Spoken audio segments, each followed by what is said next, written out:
Pessoal, bom dia. Bom dia, bem-vindos ao Campus São Paulo. Eu sou o André Barrense, eu sou o diretor aqui da casa, o síndico.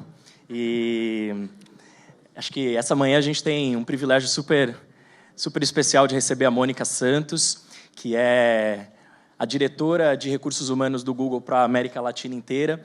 E esse é um tema que, particularmente, a gente tinha o desejo de trazer aqui para o campus. A série do Campus Presents começou logo na primeira semana em que a gente abriu o espaço, e aí a gente já teve vários temas sendo cobertos aqui. Faltava, obviamente, o tema de cultura e de recursos humanos. A gente teve desde empoderamento feminino na tecnologia, a gente teve engenharia e desenvolvimento, a gente teve investimento ontem com a Jack do Silicon Valley Bank, e hoje a gente, então, tem o privilégio de escutar um pouco a Mônica em relação aos processos de recursos humanos que dão suporte à cultura do Google, que é algo muito forte, e depois a gente bate um papo com ela, com perguntas de vocês, e lembrando que esse evento está sendo transmitido, então tem muito mais gente além de nós presentes aqui no campus. Eu, então, queria que todo mundo aproveitasse, sintam-se totalmente à vontade para perguntar o que quiserem. A Mônica é extremamente querida e aberta para responder, e eu tenho certeza que a gente vai ter uma manhã bem bacana, tá bom? Então, queria chamar aqui ao palco a Mônica Santos. Obrigada, André. Olá, bom dia. Milhões de pessoas assistindo, com certeza, né, André? Muito obrigada pela oportunidade de estar aqui. Para a gente, certamente, é sempre uma honra falar sobre RH, que é, obviamente, minha paixão, e estar aqui no campus é muito especial. Então, a nossa ideia, né, minha sugestão aqui é fazer uma apresentação, alguma coisa como 30 horas, 40 minutos. E, Thiago, se você puder botar aqui o timer para começar, show. 30 horas, 40 minutos, depois a gente vai bater um papo e é um momento onde vai ser interessante a gente trocar um pouco, perguntas, etc., para a gente poder direcionar aí um pouco exatamente o que é do interesse de cada um de vocês. Então, vamos lá. Primeira coisa, essa frase é do László Bock. O László é o nosso vice-presidente sênior de recursos humanos do Google, onde ele fala que a gente acredita que todas as empresas funcionariam melhor se a gente unisse esforços, que é o que a gente está fazendo aqui, né? Se a gente puder fazer o mundo do trabalho melhor, vai ser melhor para todo mundo.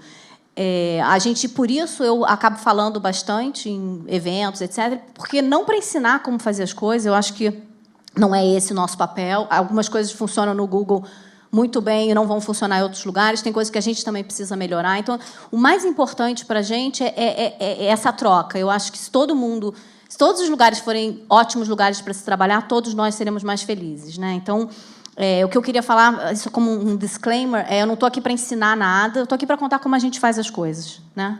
Eu acho que cada empresa tem a sua maneira de fazer. Eu digo, quando você vai numa empresa, sei lá, um banco, por exemplo, não dá para cada dia fechar o caixa de uma maneira diferente. Hoje eu vou criar um processo novo. Ou se você trabalha numa empresa como a CSN, definir que, então vamos inovar, né? Você tem riscos, você tem processos, procedimentos, inclusive para a segurança das pessoas. Imagino que a maioria das pessoas que estão aqui não estão nesses negócios, mas, de toda forma, a cultura tem muito a ver com nas suas crenças, que tipo de empresa a gente quer ser, etc., e fazer uma cópia de qualquer um nunca vai funcionar, porque, né, não é assim que as coisas funcionam. Mas, de toda forma, é isso. Eu acho que é uma troca e é interessante que a gente faça reflexões e pense como fazer as coisas diferentes.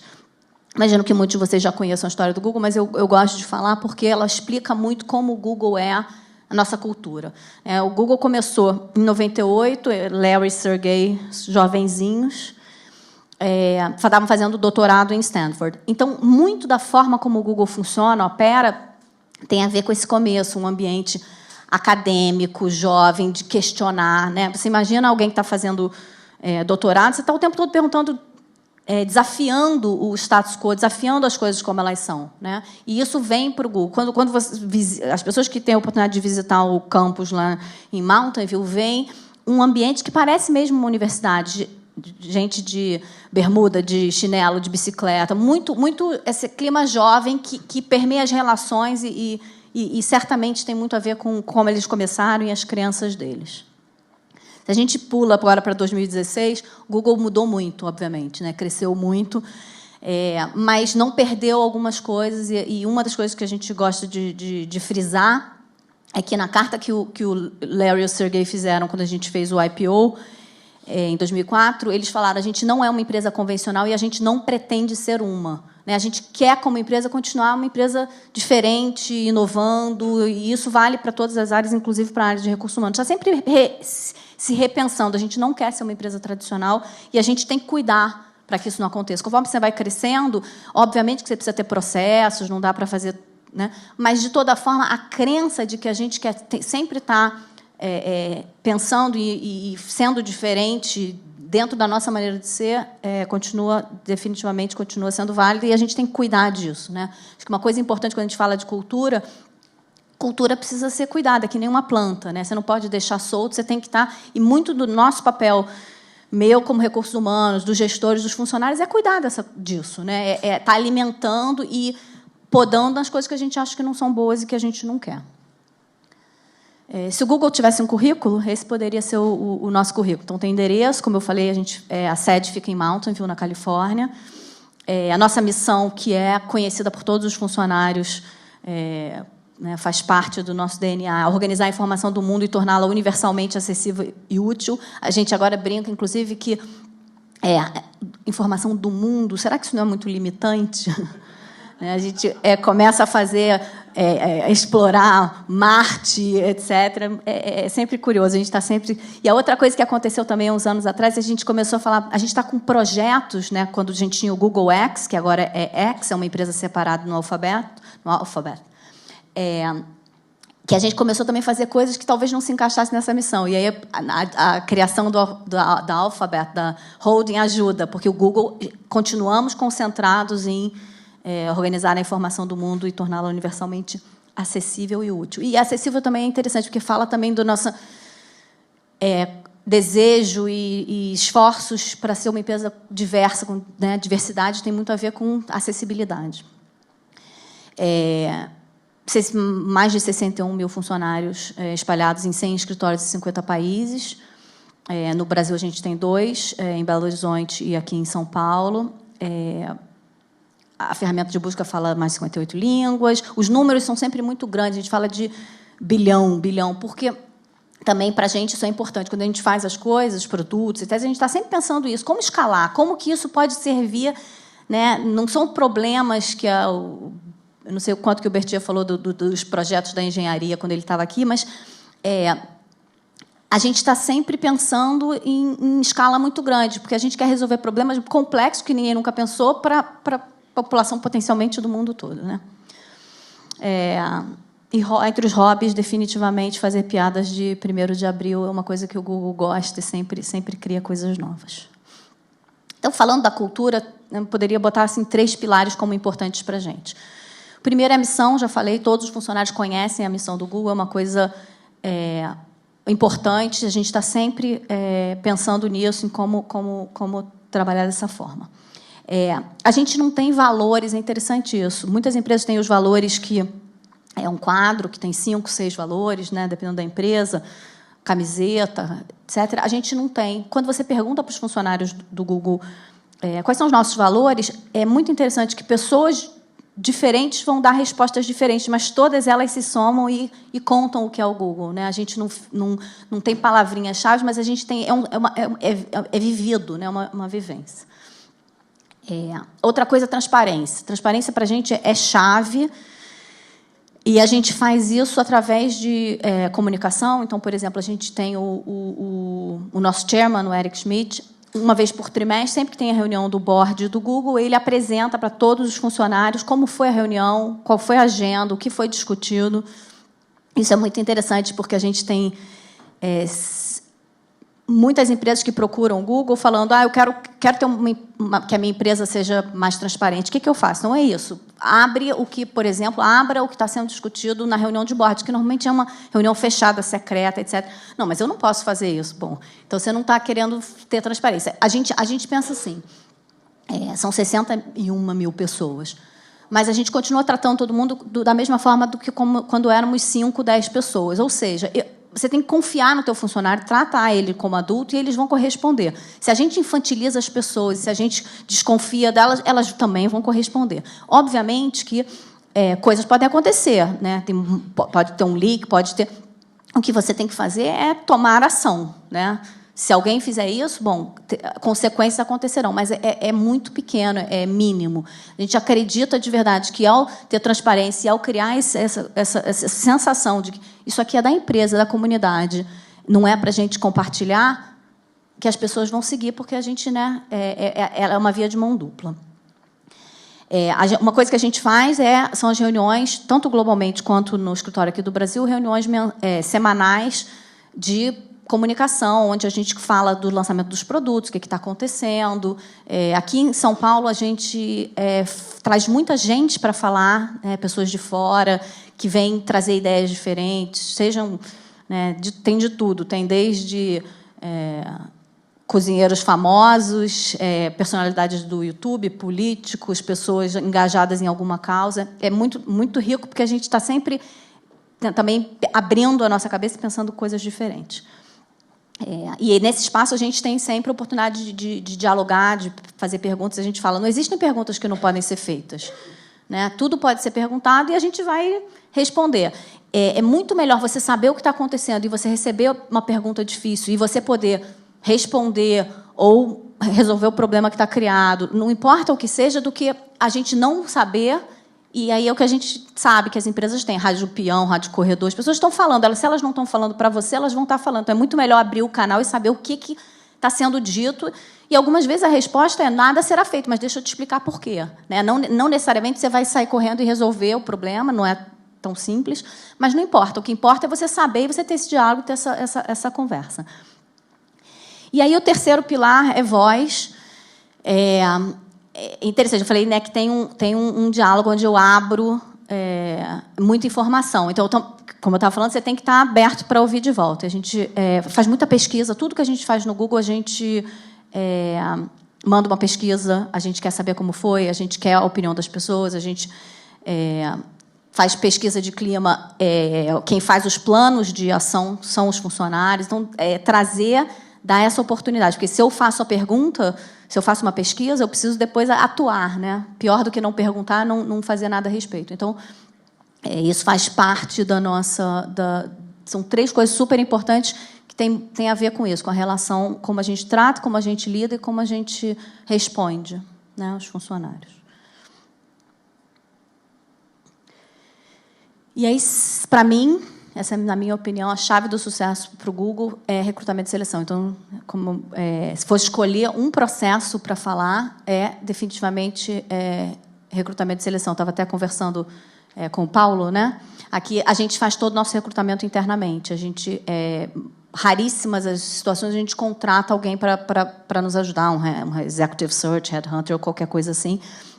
A gente tem uma equipe interna porque a gente acredita que a gente conhecendo a empresa, sabendo como ela funciona, a gente vai ter maior chance de sucesso.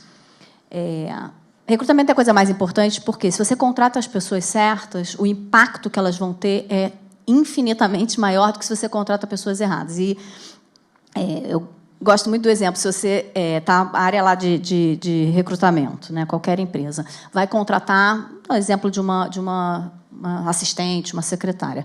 O gerente ou a gerente contratante vai fazer o perfil, né, e vai botar lá, né, aquela super mulher ou super homem.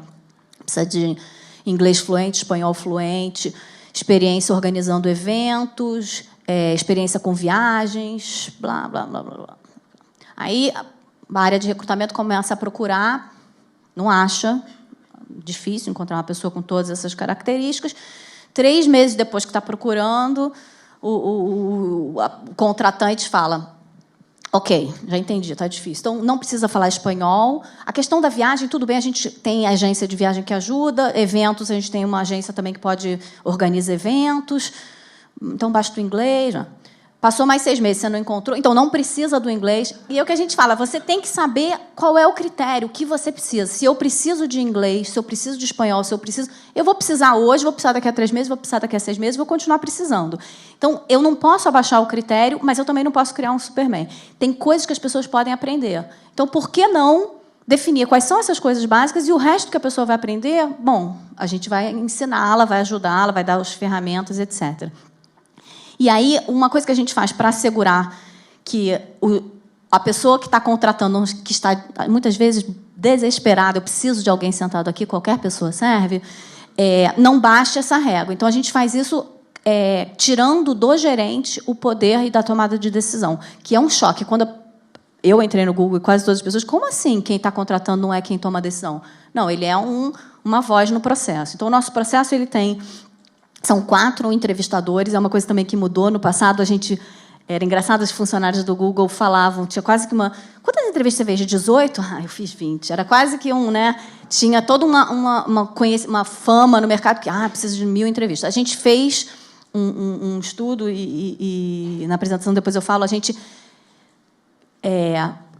toma decisão baseada em dados, em fatos, em ciência. Então, a gente fez um estudo e chegou à conclusão que, a partir da 4ª entrevista, a entrevista passa a ser muito mais para dar conforto para os entrevistadores do que realmente para dar a resposta do que a pessoa vai ter sucesso. A partir da 4ª entrevista, já sei se a pessoa vai ou não vai ser bem-sucedida e é suficiente. E a gente tem uma preocupação grande com a experiência do candidato, porque o candidato que vem conversar com a gente, com a maioria das empresas, muitas vezes é teu consumidor, ou vai falar da sua empresa depois. Então, se a experiência dele, mesmo que ele não seja contratado, for uma experiência positiva, ótimo. A melhor coisa que tem é essa. A pessoa fez o processo, sai e fala, é uma empresa legal, fui bem tratado, fui desafiado, tem coisas que eu preciso melhorar, ou essa oportunidade não era para mim. Não importa a razão, a pessoa não sai com raiva, com uma má experiência.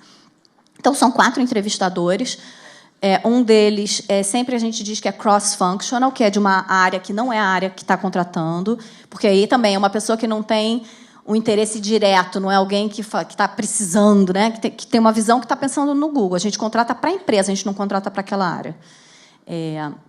E aí, a pessoa que está organizando o recrutamento, o recrutador ou a recrutadora, faz um pacote com todas as informações. Então, cada um que entrevista faz o feedback por escrito, qual foi a pergunta feita, qual foi a resposta e a minha análise, e isso é mandado para um comitê independente, no nosso caso fica nos Estados Unidos, que olha aquilo e fala, baseado nesses critérios e nesse processo, essa pessoa deve ou não deve ser contratada. Então, tira isso de eu estou desesperado, ou eu quero contratar meu amigo, porque eu trabalhei com ele na outra empresa e deu tudo certo, foi ótimo.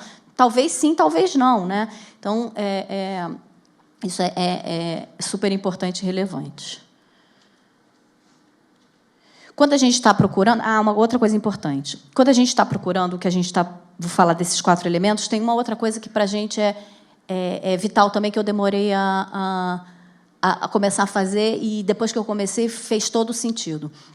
Vai fazer um processo seletivo, você define quais são as perguntas que você vai fazer antes de você começar o processo. E você deve as mesmas perguntas para todos os candidatos, porque aí sim eu consigo comparar. Então, se eu perguntei para a pessoa, me conte um exemplo de uma experiência que você, sei lá, teve um projeto difícil, eu vou fazer essa pergunta para todo mundo, e aí eu vou poder comparar a resposta. Se eu faço essa pergunta para uma outra pergunta para outro, as pessoas muitas vezes sentam para falar do candidato e aí falam, esse candidato tem isso, aquele tem aquilo, e não junta. Então, a gente tem os critérios, as mesmas perguntas, eu consigo fazer uma comparação e dizer, dentre esses candidatos, essa pessoa foi a mais bem-sucedida porque as respostas estão mais condizentes, etc, etc.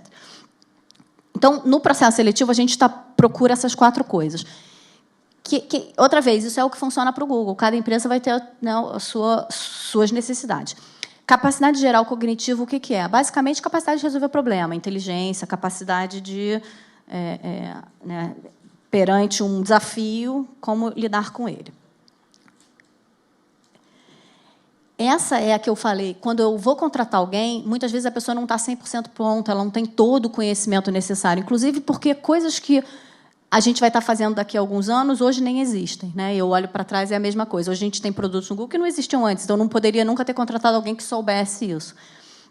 Então, para a gente, a capacidade de aprender é uma prática, se não o mais importante dos 3, está no topo. Porque essa capacidade de você estar se adaptando, de você aprender coisas novas, de você seguir crescendo. Conhecimento específico para a função, esse, sim, a gente fala, é o menos importante, exatamente por isso, porque eu vou estar aprendendo coisas novas. Vou ter algumas coisas. Engenheiro de software, precisa saber linguagem de programação. Isso não é uma coisa que eu vou ensinar. Mas... por exemplo, vou contratar alguém de vendas que não conheça exatamente o produto, a pessoa vai aprender, né? Então, você tem que definir, de novo, o que é o critério, o que é o mínimo necessário. A gente está contratando para o Google, a pessoa hoje está fazendo uma coisa, amanhã pode estar fazendo outra. Então, a gente evita buscar especialista, alguém que entende profundamente de um assunto, exatamente por isso, porque amanhã isso deixa de haver necessidade, a pessoa não tem adaptabilidade para fazer outras coisas. Liderança. Liderança, para a gente, não é um cargo de gestão, né? Quando a gente fala de liderança, eu estou falando da capacidade de liderar. Então, vou contratar um recém-formado, o que é liderança? Exemplo de liderança vai ser: a pessoa montou uma banda, fazia uma atividade na igreja, ou era da capitão do time, não importa o quê. Exemplos onde a gente, na nossa vida cotidiana, se você tem uma experiência profissional maior, né, você vai ter talvez mais exemplos profissionais, mas mesmo para um recém-formado, eu acho que o ponto aqui é a capacidade de mobilizar os outros, de ter iniciativa, e para a gente também é relevante. Um dia eu estou liderando, outro dia eu sou liderado. Não é o tempo todo você é o chefe, né? Depende do projeto. Então, também tem a humildade de saber a hora de deixar o outro conduzir e você seguir como membro do time, da equipe. E Googliness, que é o mais difícil de definir, né? Que para a gente é super importante a gente pensar que não é procurar pessoas iguais. Eu não estou procurando alguém igual a mim, né? Até quando eu falo de diversidade, a gente tem uma empresa que nossos produtos são potencialmente para todas as pessoas. Então, desde uma mulher na África que é uma empreendedora, um executivo em Londres, uma criança que está mexendo no YouTube de 2, 3 anos, no YouTube Kids, no celular dos pais. Então, eu preciso ter uma diversidade dentro da minha força de trabalho para poder atender isso, né? Para poder ter respostas e não ser simplesmente todos engenheiros formados na USP que podem, talvez, pensar muito parecido. Então, a diversidade, para a gente, tem essa importância de estar atendendo, né, e pensando todos os aspectos do que a gente está fazendo. Mas, dentro de Googliness, eu tenho colaboração como um fator-chave, porque ninguém faz nada sozinho. Você pode encontrar alguém brilhante que tem uma ideia genial. Eu falo, inventou o Gmail, acordou e falou, vou fazer...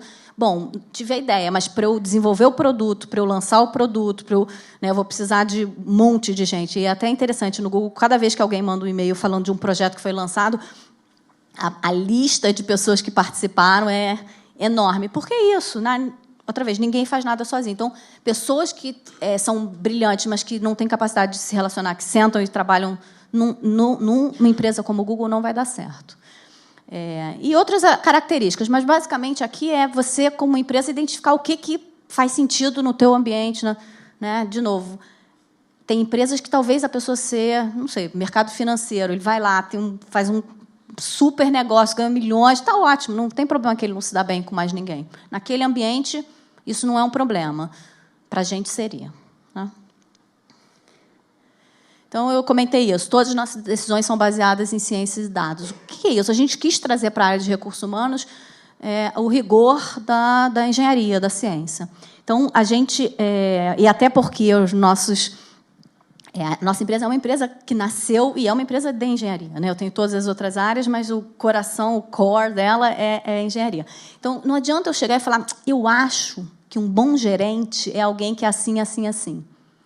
Os engenheiros falam, tá bom, né? Eu preciso voltar com... Eu pesquisei, e essa é a metodologia, e esse é o resultado. Então, é interessante, porque algumas das coisas que a gente fala, você lê e fala, bom, isso é óbvio, né? Outras pessoas já tinham falado isso. Mas não importa. Para a gente chegou à conclusão baseada nas nossas informações. Então, gerente, para a gente, é interessante. A engenharia, em geral, não gosta da figura do gerente. Inclusive, há anos atrás, entre as coisas que a gente fez que não deram certo, o Larry e o Sergey, há anos atrás, tiveram a ideia de gerente não serve para nada. Na verdade, só cria né, layers. Vamos acabar com o gerente. Ninguém mais tem gerente. E, obviamente, que existe uma razão por que os gerentes existem, e isso não deu certo, porque aí todos os problemas subiam para eles e falavam, espera aí, não conseguimos dar conta, devolve o gerente. Mas a gente já tive vários casos de eu quero simplesmente sentar e programar, não me deixa, né? A pessoa é um líder nato, obviamente, exerce um papel. Então, a gente foi fazer esse estudo, o que é que faz alguém de um bom gestor, um bom gerente. Né? Se cada Googler tivesse um gerente incrível, como seria? E aí, a pesquisa foi feita usando dados de avaliação de desempenho, resultados de time, pesquisa de saída, né? Todos os elementos que a gente tinha, e chegamos à conclusão que são esses oito itens que fazem um bom gerente. Essa informação, esse projeto chama Project Oxygen, está na internet, não tem, já está divulgado, não é nenhum segredo. E as coisas que estão aqui é o que eu falei, não tem ciência, né? Essa primeira que ser um bom orientador it's a good coach, né? Difícil traduzir a palavra coach, mas né, treinador, orientador. Empodera a equipe, não microgerencia. Se tem uma coisa que os Googlers mais odeiam é ser microgerenciado. Né? Contrato pessoas inteligentes, com capacidade, com iniciativa. Né? Claro que, em algum momento, você pode precisar e pedir mais suporte, mas, se você sabe o que você está fazendo, a pior coisa que tem é alguém em cima, mas já fez? E o ponto 2? Né? Então, a gente E o que a gente fez? Então, a gente definiu esses 8 e passou a fazer avaliações periódicas dos gestores. E aí é muito interessante, porque o resultado disso é que, na hora que a gente mede, e aí né, a pessoa toma consciência, bom, o que é pior, eu acho que as pessoas mais sofrem expressar interesse, preocupação pelo sucesso e bem-estar dos outros membros da equipe. Muito pouca gente não está nem aí para o outro, né? A maior parte das pessoas. Então, na hora que eu recebo um feedback desse, eu falo: peraí, alguma coisa eu estou fazendo mal que eu não estou demonstrando que eu. Então, de repente, é bem simples, chegar na segunda de manhã e falar: e aí, como foi o fim de semana? Não sei, cada um vai ter que encontrar a sua resposta. Mas o interessante foi que as pessoas que tiveram na bottom, lá, os 25%, atuaram a transformação e a melhoria simplesmente pelo fato que a gente começou a medir e dar esse feedback e as pessoas fazerem planos para pensar o que é que eu preciso melhorar. O resultado é impressionante e a gente continua fazendo. Né? Você tem sempre os 25% embaixo que você está sempre ajudando. Então, a gente fez esse Project Oxygen com gerentes. Resolvemos, depois de uns anos, agora vamos pensar em time, né? Porque, na verdade, todo mundo trabalha em time e, muitas vezes, a gente está mais de um time, né? Com toda a estrutura matricial. E aí fizemos um trabalho parecido, semelhante, e concluímos que esses são os pilares, os 5 elementos, que é realmente como se fosse sendo uma pirâmide, onde um vem em cima do outro. Segurança psicológica sendo a base de tudo. Segurança psicológica é muito interessante, que você estar num time onde você se sente seguro em discutir, questionar. E isso é bem interessante. Quando você vê um time que isso não funciona bem, as outras coisas todas ficam abaladas. Começa com eu poder falar e saber que eu estou num ambiente saudável. Confiar no outro, estrutura. E aí também é legal, a gente faz o time que responde à pesquisa, que recebe isso, faz uma sessão para discutir, ok, o que não está bom? E por que não está bom? Se a gente não tem confiança, o que a gente precisa fazer diferente? Né? É super, super rico e super útil, principalmente, né, quando o time está com alguma dificuldade. Ok, papéis e responsabilidades não está claro. Como é que a gente... Então, vamos rediscutir, vamos repensar para que o time seja o melhor possível. E a conclusão disso é que é interessante, porque ela é mais ou menos óbvia. O exemplo que eu gosto, eu sou flamenguista, carioca. Quando o Flamengo fez o centenário, a gente tinha um time sensacional com Romário, Edmundo, Sávio, não ganhamos nada. Porque, às vezes, a conclusão é um time que funciona bem não necessariamente é um time de estrelas. O mais importante do que a qualidade de cada um é como esse time trabalha junto. Mas, se você puder ter um time de estrelas que trabalha bem junto, melhor ainda. Então, aqui que eu falei que é a base. O Laszlo escreveu um livro. Inclusive, a gente tem aqui dois livros que a gente depois vai distribuir. Eu falo com muito orgulho do livro do Laszlo e falo que quem tem interesse em conhecer mais do Google deveria ler o livro, inclusive porque o dinheiro que o Lászlô ganha com o livro é todo doado. A gente não está ganhando dinheiro vendendo o livro. Mas, entre as coisas, eu vou pegar uma ou duas para falar. Eu já falei a questão de confiar nas pessoas. É isso, você confia e a pessoa vai corresponder. Se a pessoa não corresponde, bem, talvez ela não deva trabalhar com você, né?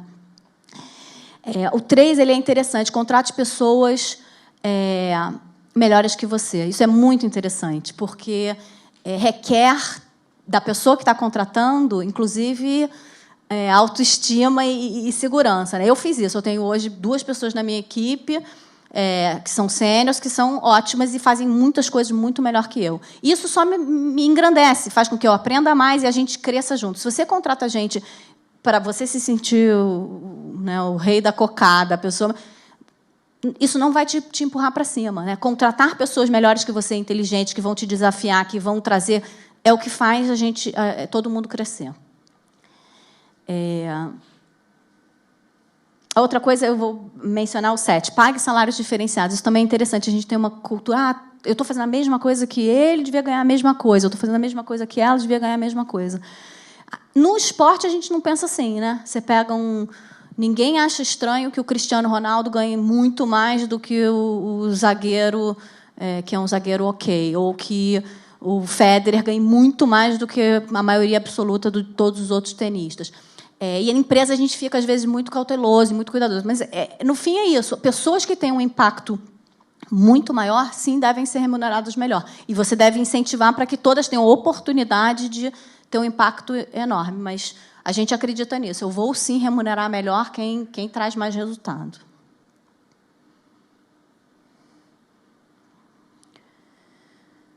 André, a gente está com 30 minutos, vou mais 10 e a gente começa a nossa conversa. Então, vou passar rápido. Isso aqui, basicamente, são as diferentes áreas de recursos humanos.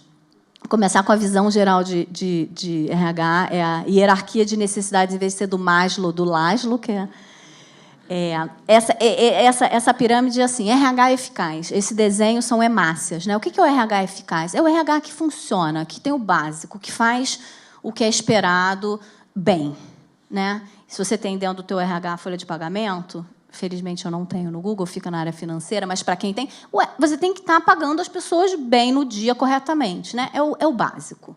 Sem isso, não tem, nem começa a conversa. Em cima disso está a customização em massa. O que é customização em massa?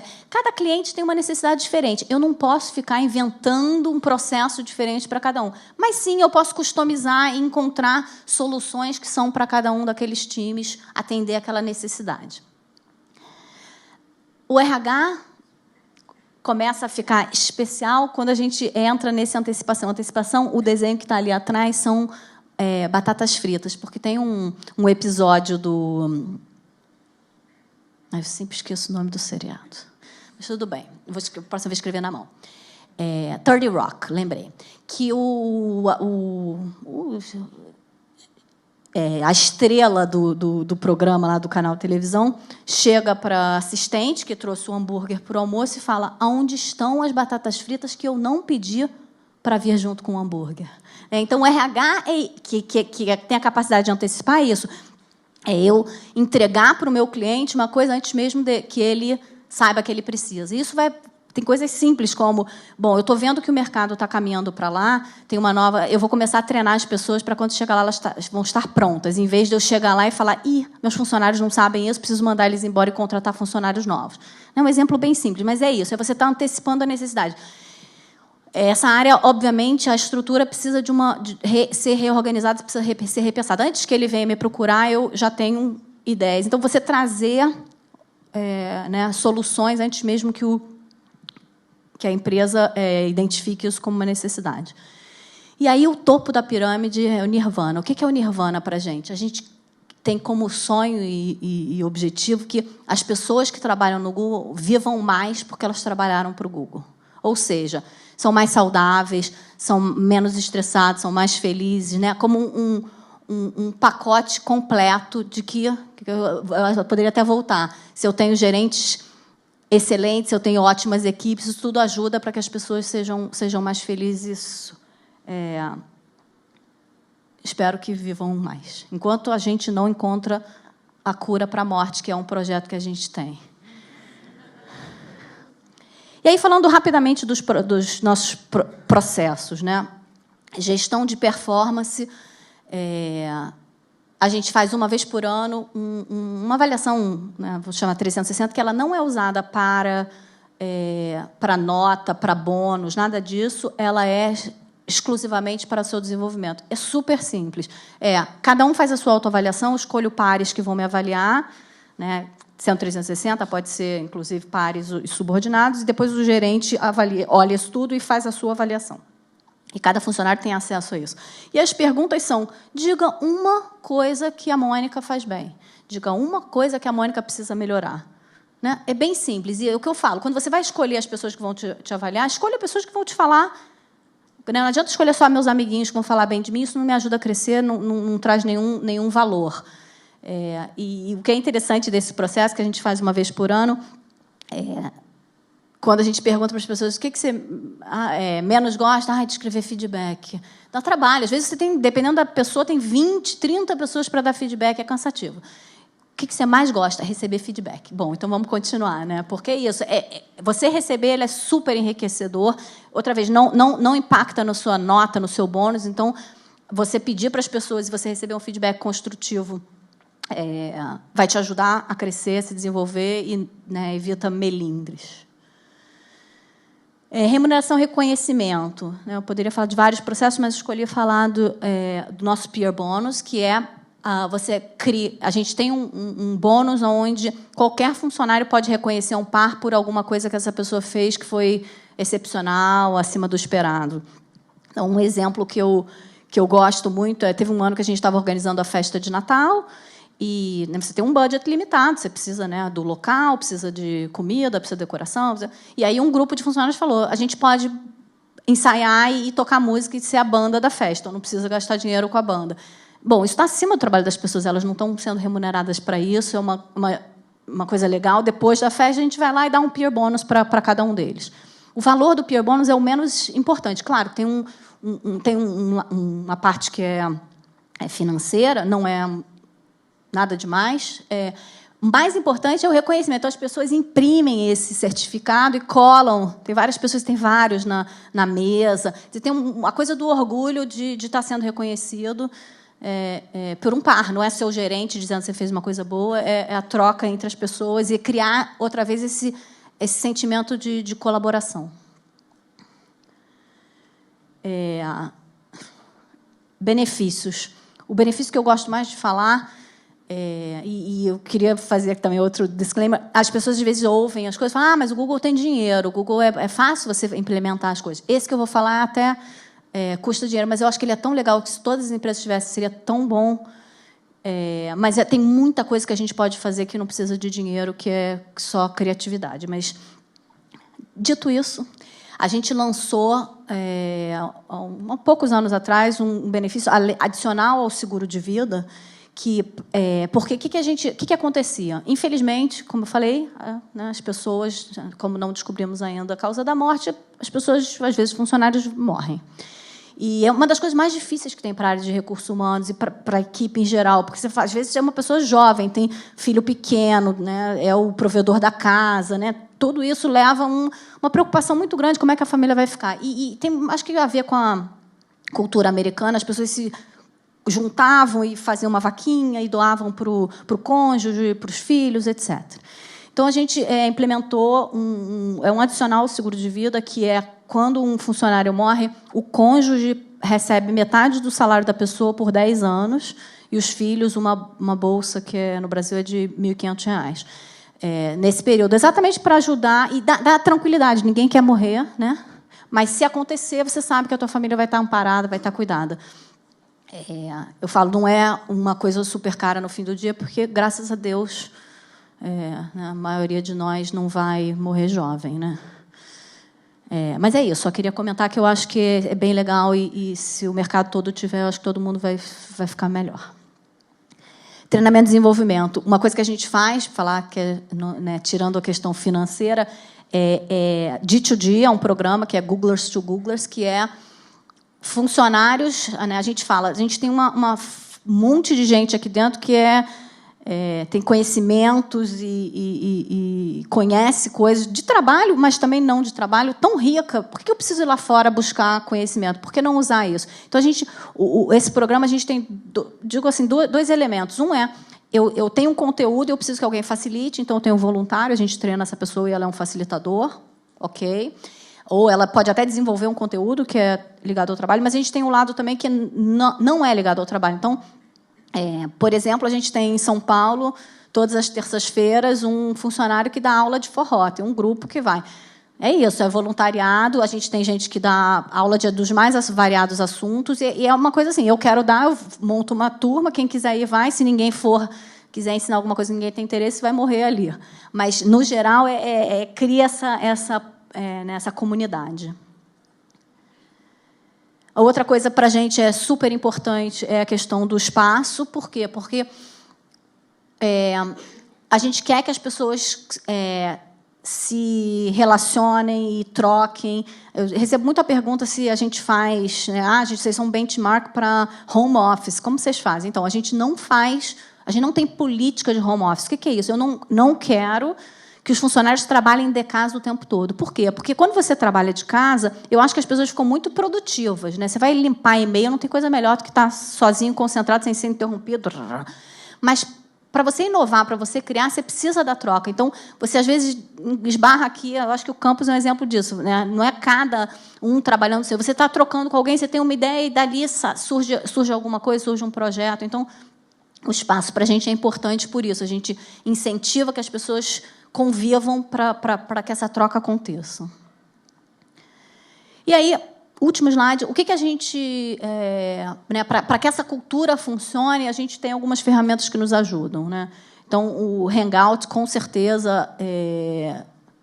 eu que trabalho para a América Latina, tenho muitos pares que estão nos Estados Unidos, passo uma boa parte do meu tempo no vídeo, conversando. Eu não precisa viajar para ter uma reunião. Então, a gente usa muito... tanto o chat quanto o vídeo. E é interessante, né? Um dia desse eu visitei uma empresa, tinha uma videoconference, e aí era uma videoconference de 1 hora, quando acabou o horário, desligou. Estava no meio da frase. Aí o que aconteceu? Não tem uma sala de videoconference. Cada computador é uma ferramenta de conferência. Então, a gente usa bastante. A outra coisa, Drive, que eu falei muito aqui de colaboração. A gente colabora, a gente trabalha em equipe. Então, usar o Docs, usar nas ferramentas de planilha e de apresentação, ajudam. Eu falo, vou fazer um comunicado. Você abre um doc, bota lá, comunicado, chama as pessoas certas, vai ao toalete, quando você volta, já está pronto. É assim, as pessoas vão criando, é muito legal. Eu falo, para mim, fator de retenção no Google... é isso, porque o dia que eu tiver que voltar, te mando a planilha versão 1, ninguém mexe até que o André responda com a versão 1.1. Aí a gente espera o fim de semana, isso acabou. Então, a gente vai criando junto, de verdade ajuda a colaborar. E eu falei a questão de... a gente usa form muito, porque a gente mede, a gente pesquisa, a gente usa para um evento como esse. No Google, a gente teria aberto antes as perguntas, as pessoas botam as perguntas, já votam na ordem da pergunta. Então, ajuda muito a democratizar a informação e para a gente para dar acesso. Então, quem quiser mais informação sobre... a gente tem um projeto que chama Rework, esse é o endereço, onde a gente está compartilhando muitas dessas informações e de outras empresas também. É bem, bem rico e a gente vai continuar alimentando lá. É isso. Obrigada.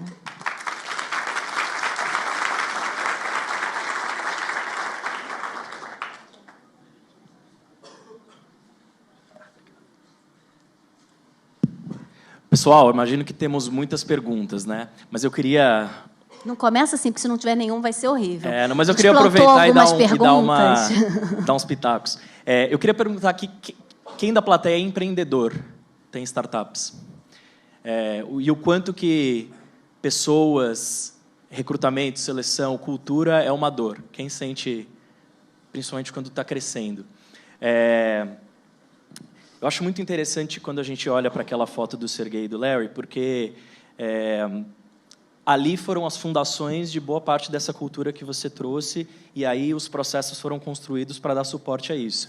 Eu queria te perguntar, Mônica, assim, como é que você começa a ganhar o jogo na construção de uma cultura? Né? Principalmente startups que estão passando, no mesmo período, elas triplicam o número de pessoas, e aí você acaba tendo alguns trade-offs ali na construção dessa cultura, mas que não há mais dúvidas que isso, principalmente quando a gente pensa em inovação, né? Então a gente está falando de people business, né? Uma coisa orientada por pessoas, capacidade dessas pessoas estarem alinhadas e criarem coisas. Então, como é que você começa a ganhar o jogo na construção dessa cultura? E aí, como que você escala isso para 61 mil funcionários e como você mantém isso como uma coisa guardada a 7 chaves e com muito carinho? Eu acho que a primeira é você saber quem você é e quem você quer ser. Né? Porque eu falei, recrutamento é a chave, mas eu tenho que saber o que eu estou procurando. E quando eu falo o que eu estou procurando, não estou falando só de conhecimento. Aquilo que a gente chamou ali de Googleness quais são as características que eu quero que as pessoas tenham que vão vir trabalhar com a gente, que vão... Né? Então, tem muito a ver com esse alinhamento, e alinhamento de propósito, pessoas com quem você vai construir alguma coisa junto. Né? Então, eu acho que são esses 2 elementos. O primeiro é você saber quem você é, quem você quer ser e trabalhar nessa direção. E tem que ser uma coisa genuína, não adianta, né? Você né? Tem a ver com essa empresa que você está construindo. E aí a segunda é encontrar as pessoas que têm esse alinhamento. Né? Porque eu vejo isso muito nas empresas. Alguém que é super produtivo, que traz resultado e que tem, muitas vezes, um desalinhamento de comportamento, e as empresas ficam sofrendo em... Nossa, mas é o meu melhor vendedor. Muitas vezes, essa pessoa vai estar destruindo o ambiente colaborativo, a empresa, o clima, e aí você perde outras pessoas boas também, porque não querem... né, não estão felizes ali. Então, eu acho que passa por aí. Você encontrar essas pessoas que falam, né, que compartilham desses valores que você escolheu para a sua empresa. Bom, pessoal, vamos abrir para perguntas. Eu pediria que quem tiver pergunta, que diga o nome e o que faz e enfim, de onde veio. Oi, Mônica, tudo bem? Eu sou Sérgio Perari, sou antropólogo. Eu sou especializado exatamente em cultura organizacional. Eu sou médico para aquela doença. E também com análise de mercado. O que eu percebo no Brasil é um sério problema, tanto do ponto de vista da própria academia, que tem uma certa repulsa ao mercado, principalmente o pessoal das ciências sociais, e, do outro lado, das empresas, que não conseguem identificar como a leitura de cultura organizacional é vital para a própria existência da empresa. Eu te pergunto, Mônica, como é que no Google vocês constroem essas análises de cultura, de acompanhamento, e principalmente para municiar o pessoal de C-level, para que ele saiba como eu tenho que agir, qual que é o meu papel dentro da cultura organizacional, como líder de cultura? Como é que se constrói isso no Google? Eu diria o seguinte, a gente faz muita medida, etc., mas eu acho que a liderança dá o tom da cultura, acima de tudo. O que eu vejo que funciona muito bem no Google é uma coisa que é top-down, bottoms-up, sabe? Que vem dos 2 lados. Perdão. Que é o fato do Larry e o Sergey terem fundado o Google, ainda estarem lá, eles dão o tom. Na hora que o Larry e o Sergey estão na frente da empresa toda quinta-feira, falando... Eles estão mostrando como é que a gente como a gente se comporta, o fato de que eles abrem para pergunta. E, assim, eu já estive lá pessoalmente, mas a gente pode assistir por vídeo toda semana. As perguntas que são feitas, muitas vezes, são chocantes. Você fala, eu não acredito que alguém levantou e falou isso. E a forma como eles lidam com isso... eu trabalhei antes do Google em outras empresas. Uma delas foi um banco que, na época, o CEO, o presidente, era do tipo que você faz a pergunta e ele... Que pergunta idiota, próxima. Pronto, esse dá o tom. É isso. Não faça pergunta, não se exponha. Não, né? Aí você começa a escolher. Então, não você mais avesso a risco. Então, eu acho que vem por aí, mas é incrível como, quando você contrata as pessoas certas... como a coisa vem de baixo. É tão rico. Eu falo, liderança e iniciativa é poderoso e perigoso, né? Porque é poderoso porque quando as pessoas entendem o que é isso, elas fazem as coisas. Imagina, 60 mil funcionários, eles estão dando tom, mas a vivência disso acontece na base. Então, o nosso papel de RH, isso eu acho muito gratificante. Quando eu entrei no Google, eu achei que o RH tinha pouco poder, porque a gente decidia pouco. Depois eu descobri que esse era o poder do RH do Google, que as coisas estão na ponta. Então, a gente vai muito mais dando direção e falando, por aqui, não, segura aqui, volta para cá. Mas a coisa acontece. Por isso eu acho que é dos dois lados. Você dar o tom, você dizer, e aí sim definindo quais são os limites, mas você deixar que as pessoas façam, criem. Não dá para, eu falo, a gente vai fazer uma festa divertida no Google, não dá para ser o RH dizendo, então, gente, amanhã vem todo mundo. Não, tem comitê, a gente tem um monte de comitê, eu não falei sobre isso, mas comitê de cultura que define que é o grupo de funcionários que faz as coisas que fazem sentido. Inclusive, tem uma história boa sobre isso. A gente tem, no Brasil, a festa do pijama, que acontece uma vez por ano. A gente vai trabalhar de pijama. Fizeram, exatamente. Fizeram, eu vi, inclusive, saiu na imprensa, foi ótimo. Mas a gente vai de pijama. Aí, uma colega minha foi para a Argentina, era RH de lá, e vamos fazer a festa do pijama. Adivinha quem foi de pijama? Só ela. Se ela estiver me assistindo, ela conhece a história bem, que foi ela que me contou. É isso, não adianta. É um aprendizado, dizer não adianta. Os argentinos não queriam brincar disso. Pronto, o que eles querem fazer? Tem que vir deles. Mas é isso, você tem que respeitar. Não adianta você querer impor. Então, é isso. Eu acho que fazer a festa do pijama não significa igual a ser Google, né? Não é isso. Isso pode ser um elemento para quem quer. Eu falo, eu não gosto de jogar ping-pong, eu não sou boa, eu jogo ping-pong igualzinho desde que eu tenho 7 anos. Paulinha, tic, tic, tic. Não sou boa, não gosto de jogar videogame, mas eu adoro me fantasiar. Então, inclusive, uma das vezes no Google eu aluguei a fantasia da Branca de Neve, depois voltei e falei, não, fica com cheque calção, eu quero ficar com ela para mim. Então, eu tenho uma coleção de fantasia. Eu adoro. Então, cada um encontra o que faz sentido para si. Agora, tem alguma coisa que é a cola que junta todo mundo. Então, não precisa gostar de videogame, não precisa gostar de fantasiar. Se você não quiser fazer, não tem problema nenhum. Mas tem alguma coisa que tem que ser a cola que junta todo mundo, né? Legal. Aqui em cima. Tudo bem, Mônica? Meu nome é Gustavo. Eu tenho uma empresa de desenvolvimento de treinamentos para melhoria de clima, liderança, alguma parte de inteligência emocional com base numa técnica que chama mindfulness, que tem base meditativa. Enfim, e você estava comentando sobre o clima e como isso afeta a vida pessoal também da pessoa dentro da empresa. Mas, muitas vezes, o estresse e a ansiedade vêm de fora. Apesar do Google ter um clima muito, vamos dizer, interessante, né, trabalha isso muito bem, muitas vezes vem de fora. Queria entender como que vocês trabalham, desenvolvem isso, de problemas que vêm de fora dentro da empresa. Isso é impossível você, né, criar um ambiente totalmente sem estresse, sem pressão. Isso não existe. A gente cria pressão dentro também. Né? A gente tem que ser realista. A gente é uma empresa, a gente está lá, né, principalmente aqui, o escritório de São Paulo é um escritório principalmente de vendas, né? Então, tem muita pressão, tem muito estresse num ano como esse, onde os nossos clientes estão sofrendo muito, né? As pessoas têm cota. Então, existe pressão, e não é só de fora, ela também existe pressão dentro, né?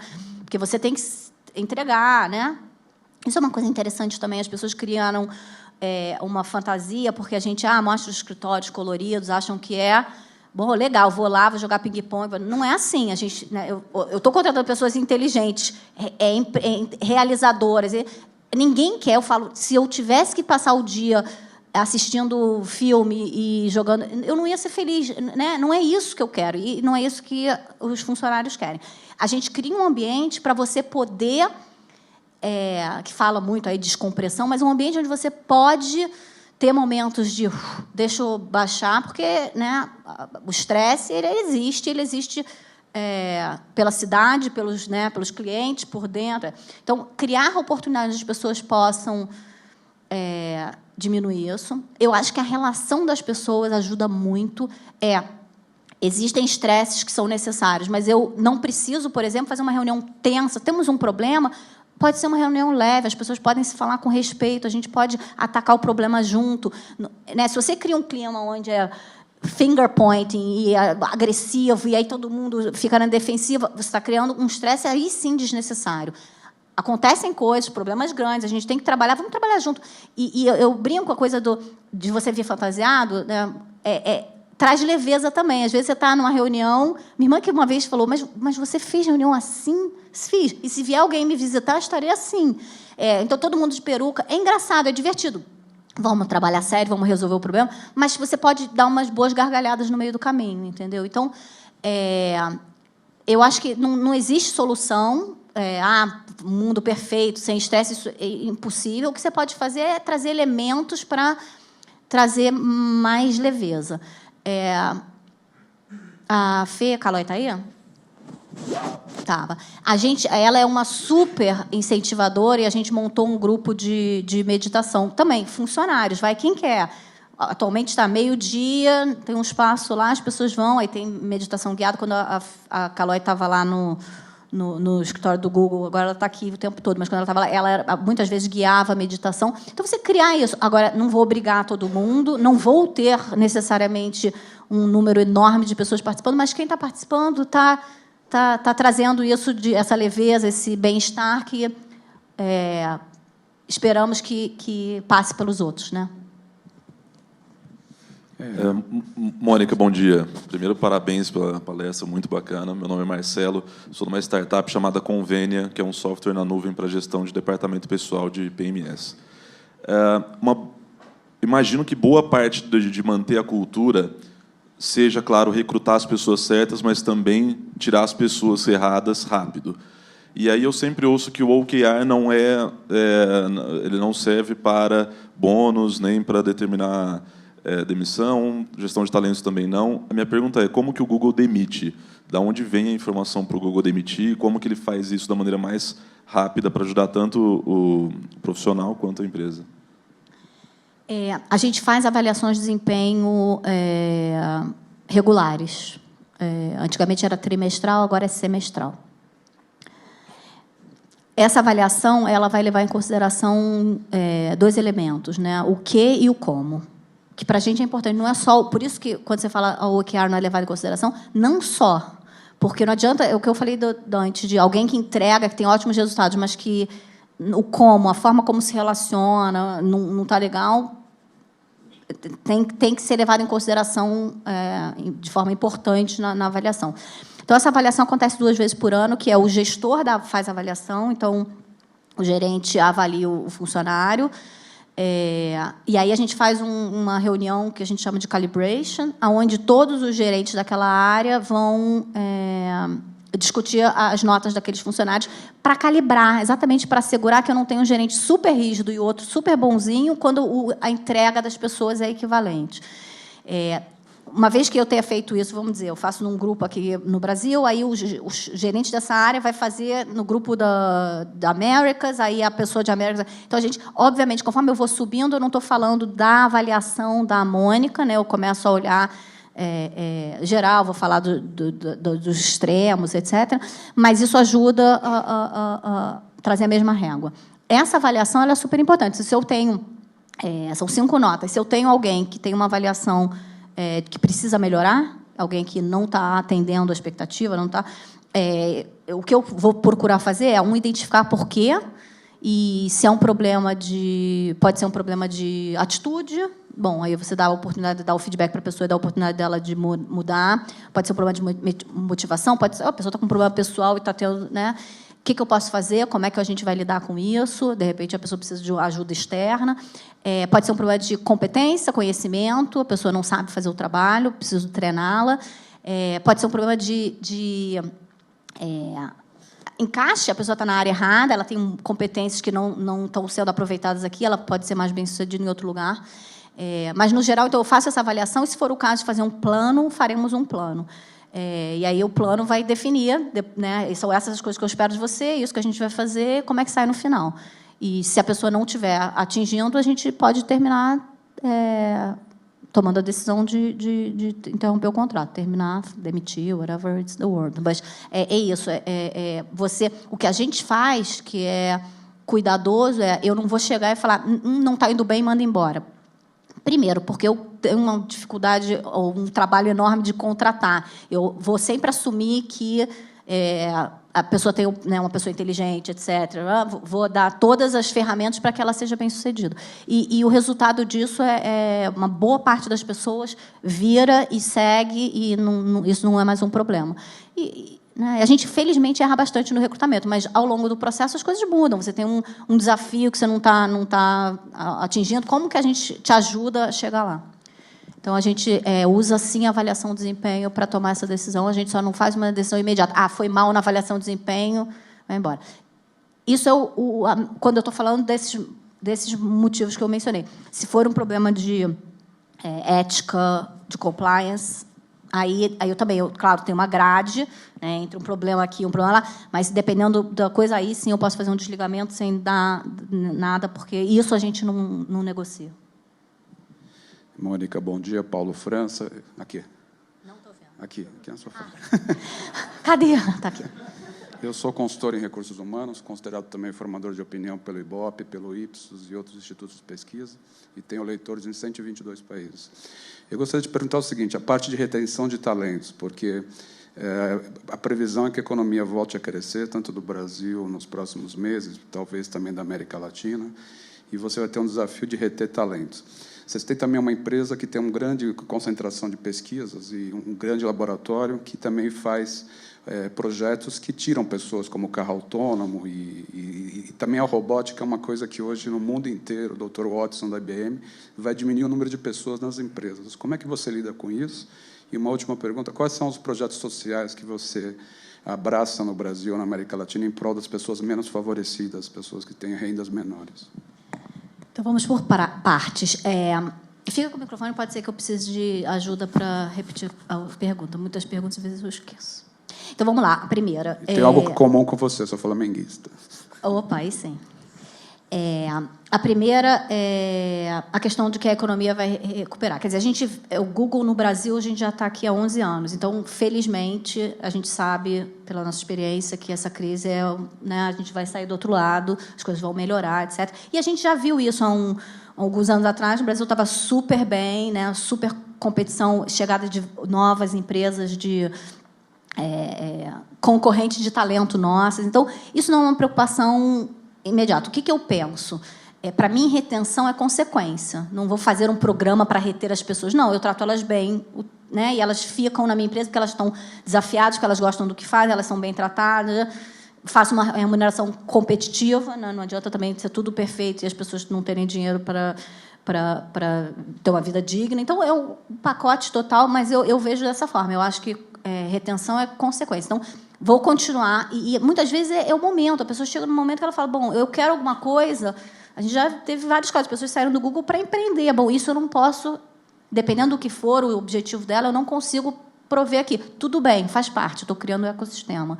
Então, sim, as coisas vão melhorar. Sim, vão ter pessoas querendo contratar gente no Google. E eu faço o meu melhor para mantê-los lá felizes, né? Qual era a segunda pergunta? Projetos sociais, em prol de pessoas menos favorecidas. Então, a gente tem várias coisas. A gente teve aqui a Jaqueline Fuller falando do que o Google faz, o google.org. A gente fez agora um super projeto que foi... selecionamos 10 no final, né? 10 ONGs que fazem impacto social e demos para elas... para as 4 primeiras, 1.500.000, dependendo. Então, foi assim, a gente faz isso e a gente quer, é interessante isso, é impacto. A gente não quer ajudar alguém quer projetos que vão, né, transformar. Tem isso. Dentro do Google, a gente faz... a gente tem um grupo, comitê voluntário de responsabilidade social, que... Por acaso, semana que vem, a nossa semana de voluntariado, Google Surf, e a gente vai fazer várias coisas, vai construir casa com teto, em escolas, a gente tem várias atividades acontecendo, e as pessoas, né, o Google incentiva que a gente doe o nosso tempo. A gente tem o match, que é quando eu dou o dinheiro para uma instituição O Google faz o match, ou seja, se eu doar 100, ele vai lá e dá mais 100. Então, a gente tem várias coisas. A gente tem quando a gente contrata, a gente encontra muitas pessoas que estão... eu acho que parte porque o Google é uma empresa que está mudando o mundo e que tem uma visão de que a gente faz muitas coisas para melhorar a vida das pessoas.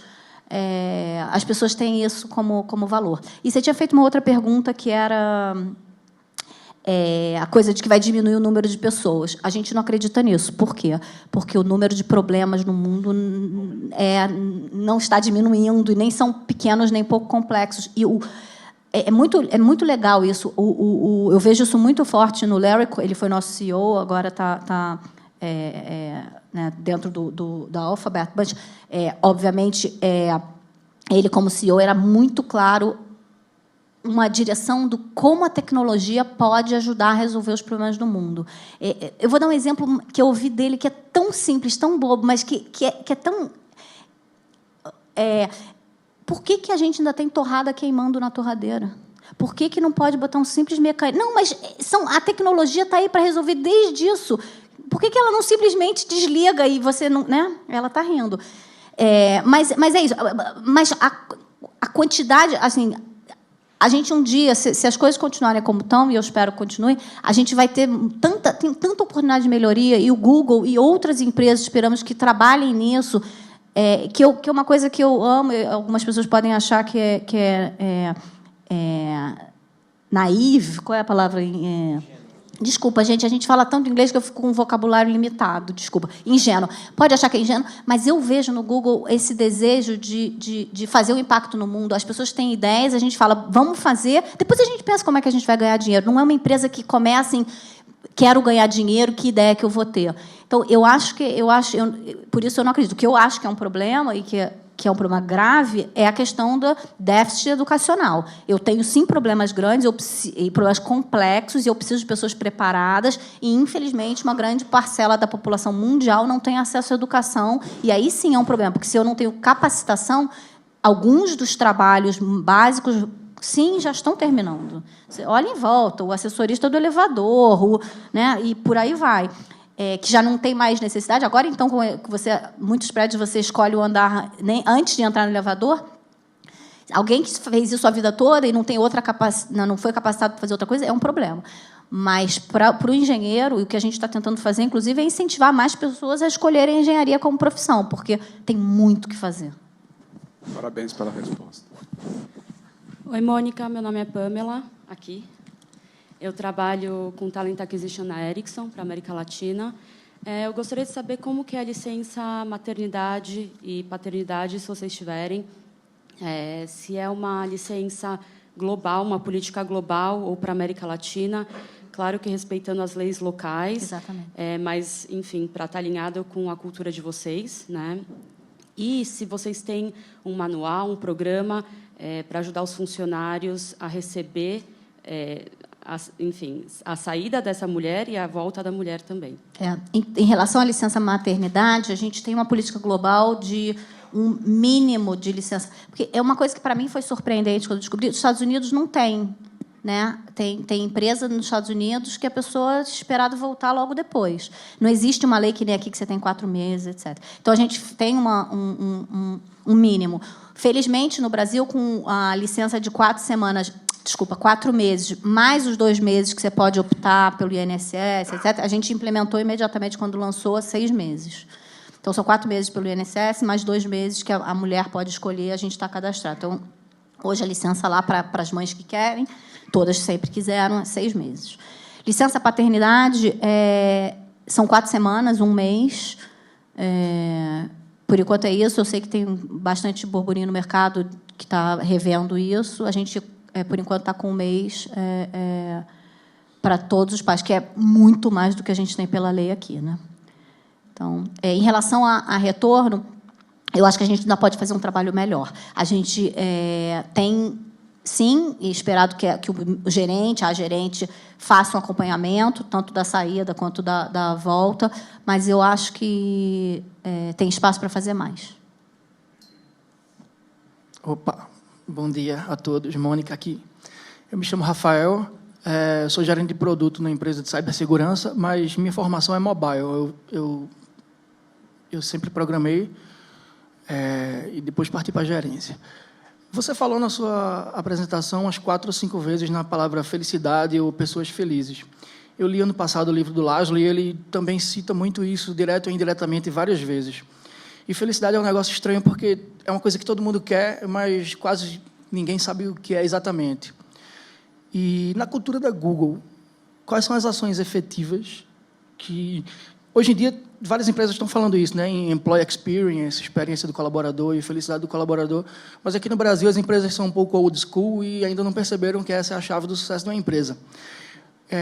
Para não ficar uma coisa mística, porque quando a gente não entende uma coisa, a gente mistifica um pouco, quais são as ações efetivas e que se reproduz aqui no Brasil, ou seja, em Minas ou em São Paulo, em relação a isso, a felicidade do colaborador na Google? Obrigado. Eu vejo a questão da felicidade como uma resposta individual, obviamente, né? Não sou eu que vou dizer o que é felicidade para o outro. Então, eu acho que o que a gente está procurando é criar todos os elementos para que você possa encontrar isso. E aí, o que é isso? Primeiro, cada um tem que saber o que está procurando. Né? Porque é interessante isso.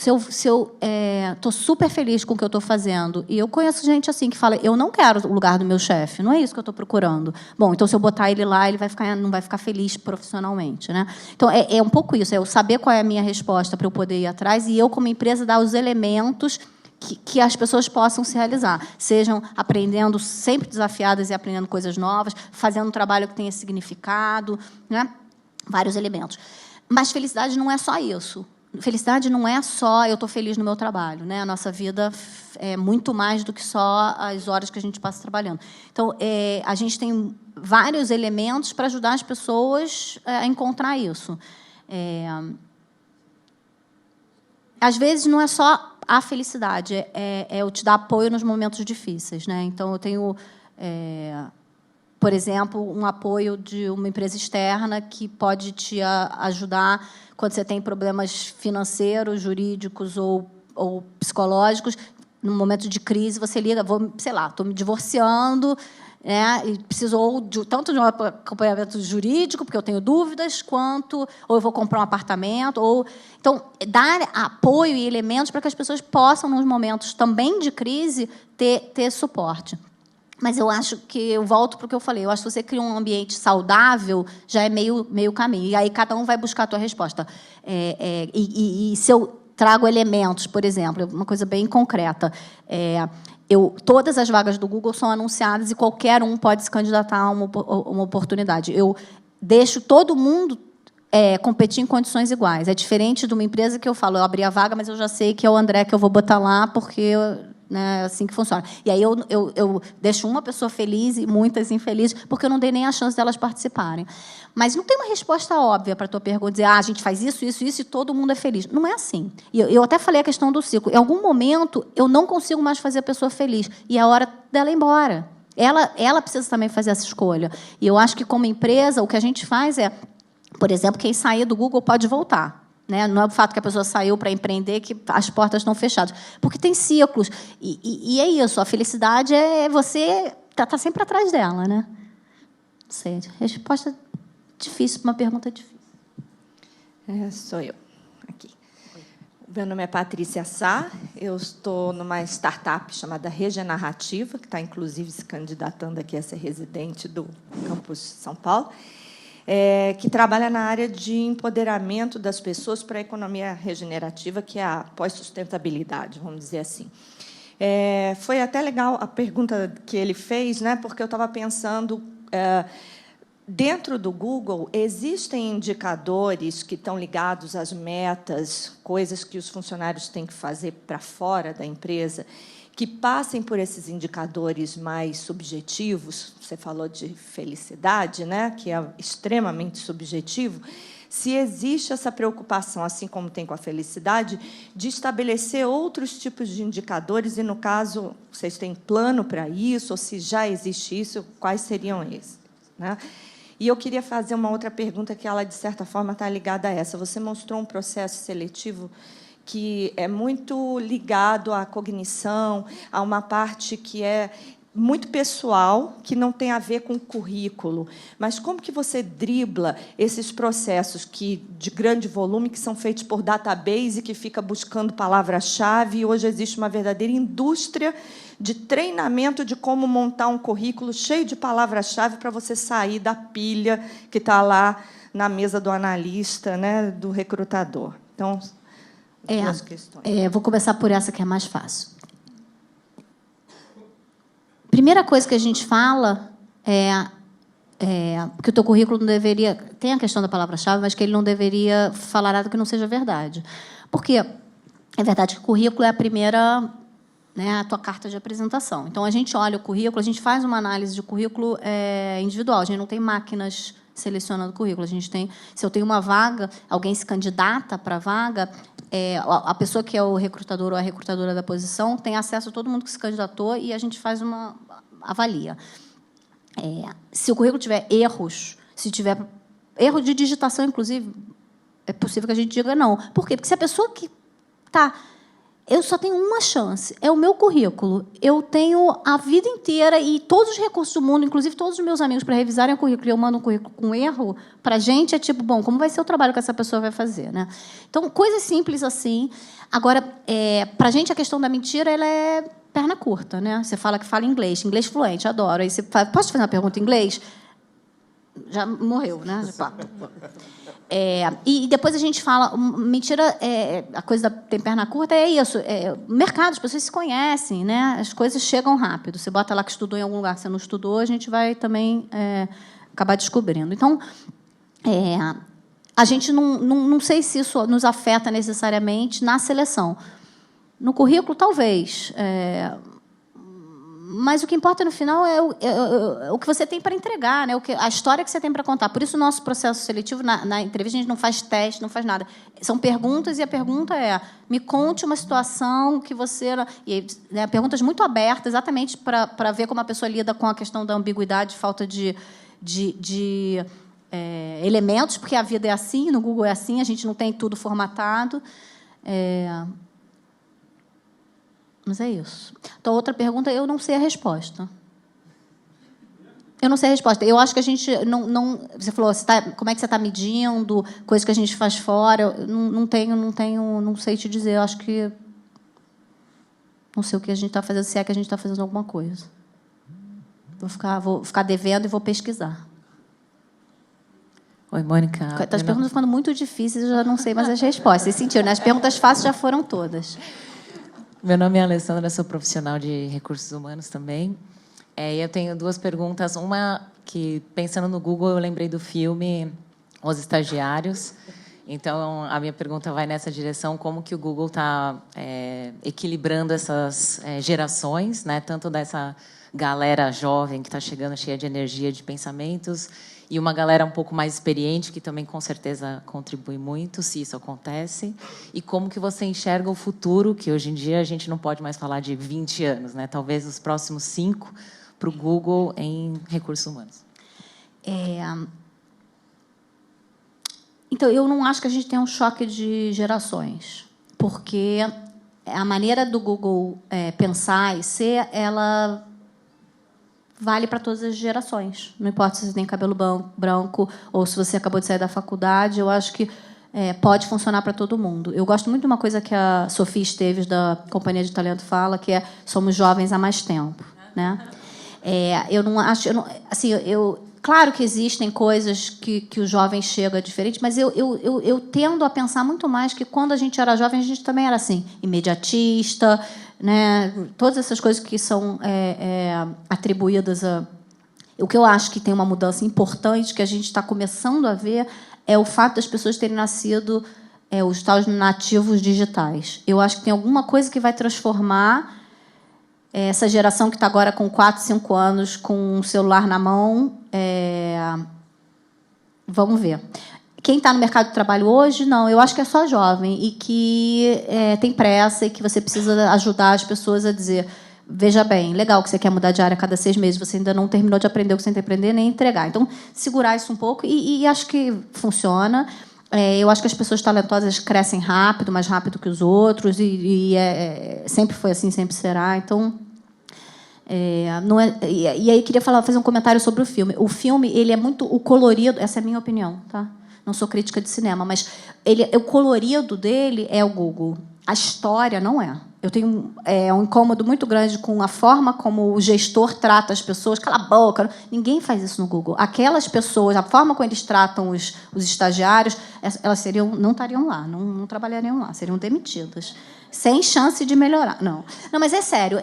O filme traz uma coisa divertida, super caricata, mas não leva à cultura do Google. Eu acho que é muito mais o colorido.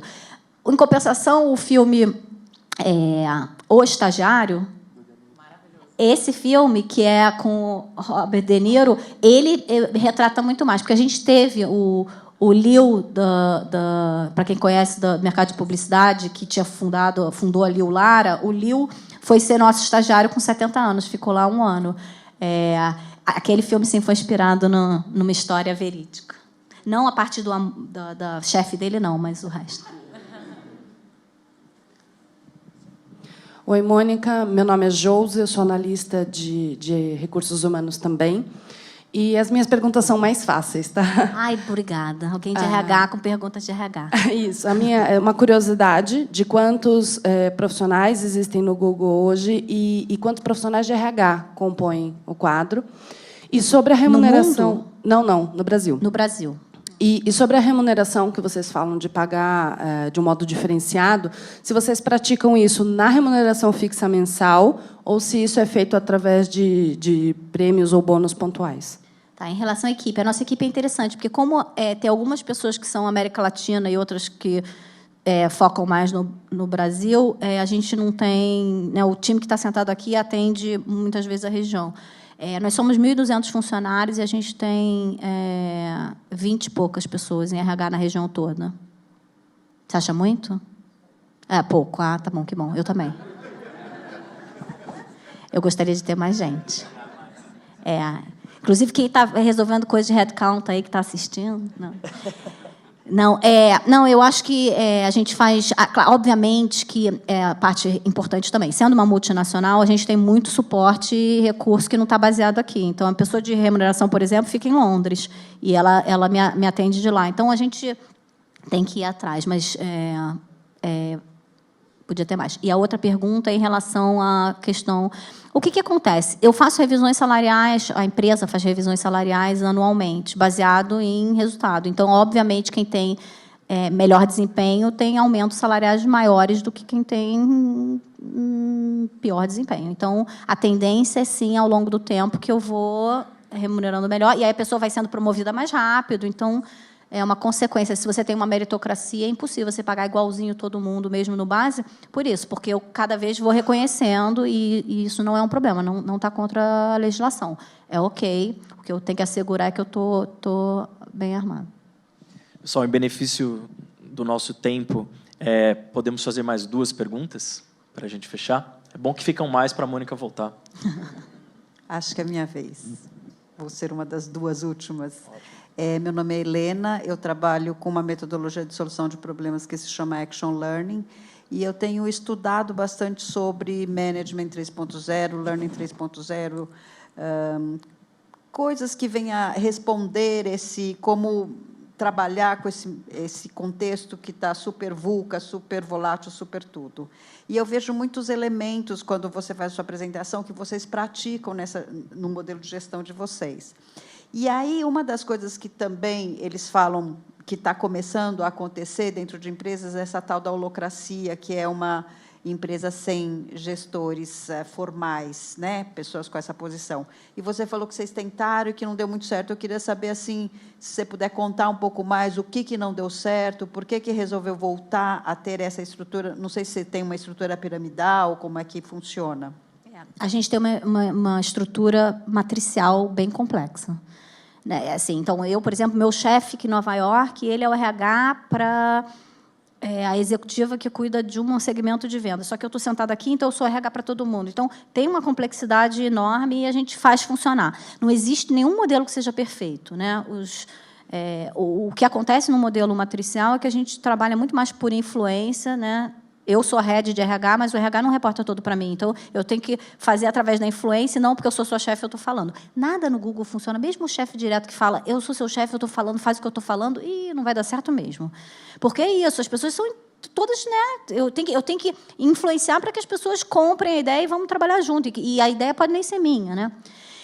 Então, eu não estava no Google quando tiveram essa ideia... genial de terminar com todos os managers, que não deu certo.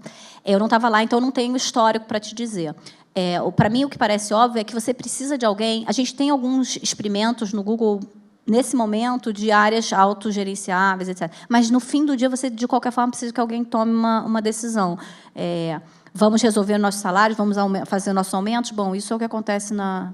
Não queria falar de política, mas na Câmara, e a gente sabe que não é o modelo ideal para uma empresa, vamos dizer assim. Então, a gente tem alguns experimentos, são interessantes, mas, de qualquer forma, no fim do dia, precisa de alguém que tome a decisão quando a coisa chega num impacto. O que eu tenho ouvido das empresas tem algumas empresas que trabalham assim,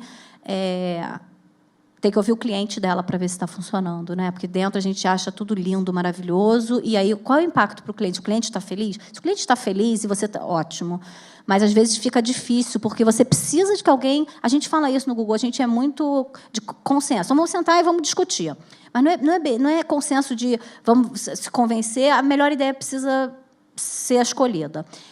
E às vezes a gente tem impasse, e aí você precisa que gente, tá bom, já ouvi todo mundo, legal, todo mundo deu opinião, é por aqui que a gente vai. Porque, senão, você fica patinando. Último escolhido. Oi. Foram os 3, né? Sim. Estamos em grupinho aqui, a gente não se conhecia. Eu sempre olho e falo, é o mesmo. Não é. O do lado é o do outro lado. Não, a gente não se conhecia, está se conhecendo agora. Bom dia. Primeiro, obrigado pela palestra e por todos os aprendizados de hoje. Meu nome é Ivan, sou da terra do pão de queijo, vim ali de Minas Gerais. E estou recém-empreendendo uma startup de desenvolvimento pessoal e organizacional, que é a Causa Heróico. E eu queria te perguntar, assim, o Google ela tem uma cultura de empreendedorismo muito forte e esse sentimento de dono. E eu queria uma dica assim, para nós empreendedores também, em relação a essa dedicação ao trabalho que, muitas vezes... Eu, no meu primeiro mês, estava trabalhando 14 horas por dia, 7 dias por semana. E isso prejudicou minha saúde, prejudicou alguns outros aspectos da minha vida. Então, o que vocês têm, que políticas vocês têm no Google, até relacionado ao Nirvana, né, para work-life balance, para burnout, para gerenciar todo esse... Não, amigo, é hora de ir para casa, ou para ter, sim, o sentimento de dono, mas para separar um pouquinho... É interessante isso. Eu trabalhei numa empresa que o pessoal do pesquisa de clima, o comitê, definiu que iam apagar a luz. Fizeram uma proposta, o presidente falou, não, mais cedo. Então, apagava a luz durante a semana 9 da noite e, na sexta, 7h30. Trabalhei muito no escuro. Trabalhei muito no escuro. Eu não gostava daquilo. Por quê? Porque eu acho que é uma escolha de cada um. Eu acho que o gestor precisa cuidar. Então, ontem, por exemplo, quando eu estava saindo, eu saí, acho que eram umas 8 da noite. Na hora que eu saía, eu vi umas pessoas lá e falei, gente, 8 horas já, vamos embora. Uma delas falou, estou comprando a passagem das minhas férias. Ok, não está trabalhando, divirta-se, né? Não precisa ir para casa. E a outra falou, não, eu estava esperando o rodízio, já acabou, fiquei aqui mais um pouquinho, já estou saindo. Óbvio que eu viro as costas, se ela quiser ficar lá até 10 da noite, ela vai ficar. O que a gente faz é ajudar a pessoa a encontrar esse balanço. Eu brinco muito, gente. Vai acabar o casamento, vai perder a namorada, vai perder o... Né? Quem tem filho, vamos lá. É muito mais você incentivar que as pessoas busquem isso. E cada um precisa da sua resposta. O que a gente faz, por exemplo, como RH, foi feito recentemente um estudo para olhar como é que está quem preenche ponto, quem faz hora extra. Por quê? Para ver se tem alguma distorção. Eu tive um caso assim na minha equipe, a pessoa estava fazendo muito hora extra. Como eu aprovava, eu estava vendo. Eu chamei e falei, o que está acontecendo? Tem muito trabalho, precisamos priorizar melhor. Né? Então, ajudar a pessoa a encontrar a resposta. Mas eu vou dizer para você, isso é uma crença pessoal, não é um incentivo para ninguém. quando você gosta do que você está fazendo, está apaixonado, você está crescendo na carreira, é natural que você dedique mais. O que a gente precisa fazer, como gestor e como empresa, é ajudar as pessoas a priorizar bem para que o investimento de tempo, trabalhar muitas horas não é sinal de resultado. Então, tem gente que fica trabalhando e não tem o melhor desempenho que o do lado, que é mais... Agora, tem uma outra coisa também no Google. Eu tenho um ambiente muito atraente, né? Para as pessoas talvez ficarem lá muitas horas. Não quer dizer que elas estão trabalhando muitas horas. Então, eu saio 10 horas da noite, mas eu demorei 2 horas almoçando. Então, esse é o papel do gestor. A gente, como RH, pode olhar o macro, mas de estar administrando isso e ajudando as pessoas a fazer as escolhas certas. Porque o risco é você... sou super profissional e deixo a minha vida pessoal e a minha saúde de lado. Não é legal. Mas eu também não posso dizer para você tem que ir embora, apago a luz, te expulso. De repente, aquela pessoa tem uma outra coisa também. Chegou às 11 horas da manhã e vai sair às 9 horas da noite. Ok, se é aquilo que ela quer fazer. Né? O que a gente teve um caso em Belo Horizonte... eu e a André já fomos de BH. Né? Eu trabalhei no Google em BH. Eu entrei lá. Que aconteceu, que a gente teve que mudar, é um engenheiro que foi cada vez chegando mais tarde, tem algumas pessoas que são mais noturnas, e aí ele estava começando a chegar às 6 horas da noite. E aí o Berthier chamou ele e falou, é o seguinte, ok que você quer ter flexibilidade, mas você precisa encontrar o resto das pessoas. Não dá para você trabalhar durante a noite sozinho aqui, porque, voltando à questão da colaboração, chega na hora do almoço, almoça e vai. Não precisa chegar às 8 horas da manhã, mas também... Então, é isso. Cabe ao gestor... e dando o tom, não é cada um faz o que quer, é uma empresa, né? Então a gente tem que ajudar, e principalmente o pessoal mais novo, eu acho que ajudar não é desincentivando as pessoas a trabalharem, mas é trabalhar bem, trabalhar certo. Quando você está empreendendo, a conversa é outra. Né? Porque isso, você está dedicado. E a paixão, você está... Espero que não fique assim a vida toda, porque quem faz isso a vida toda, eu acho que sim, fica com desequilíbrio. E eu falo, como empresa, é um emprego. Não jogue toda a sua energia, sua força e tudo que você tem para aquela empresa, porque as coisas podem acontecer. Você pode... tem uma reestruturação, vendeu a empresa, não sei o quê, e você descobre que você não é mais um Googler ou qualquer empresa que você trabalhe, e aí você fica sem identidade. Não é legal. Eu dou o máximo que eu posso, mas eu, Mônica Santos, não sou Mônica Google. Né? É isso. Você tem que ter... manter isso, manter um equilíbrio. E manter... Né? Empreendedor, de novo, é diferente. Às vezes você é o seu produto. Né? Legal, obrigado. Empreendedor é um lifetime job, então... Mônica, eu queria te agradecer pela generosidade, a generosidade traduzida, inclusive, num presente que ela trouxe. Né? Então, a Mônica trouxe 2 exemplares aqui do livro do Laszlo, que é muito precioso para quem... Acho que não só para quem é entusiasta do tema, mas para quem quer entender um pouco mais como a gente construiu ao longo dos anos esses processos de recursos humanos que dão sustentação a toda a cultura do Google. E aí eu queria pedir o seguinte, nós não temos numeração nas cadeiras, mas as pessoas heróicas que fizeram perguntas, difíceis, inclusive, para a Mônica, eu queria que cada uma dissesse um número de 1 a 10, porque cada um desses 2 livros tem já um número aqui, que quem acertar o número ganha um exemplar. Então, as pessoas que fizeram perguntas poderiam se levantar, só para a gente ver quantas foram? Então, legal. Vai ser uma... Tá bom, vai ser uma disputa boa. Então... Vamos começar pelas ladies first. 9, 1 a 9, né? Se eu botei certo. 8. Peraí. Não, a gente já sabe, todo mundo tem que falar um número, senão... Tá bom, né? 5.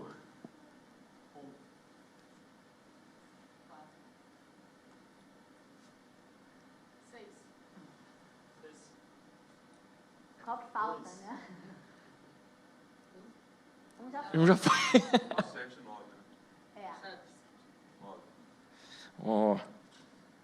Número 7. Então, muito bem. E número 2. Muito bem. Pessoal, então...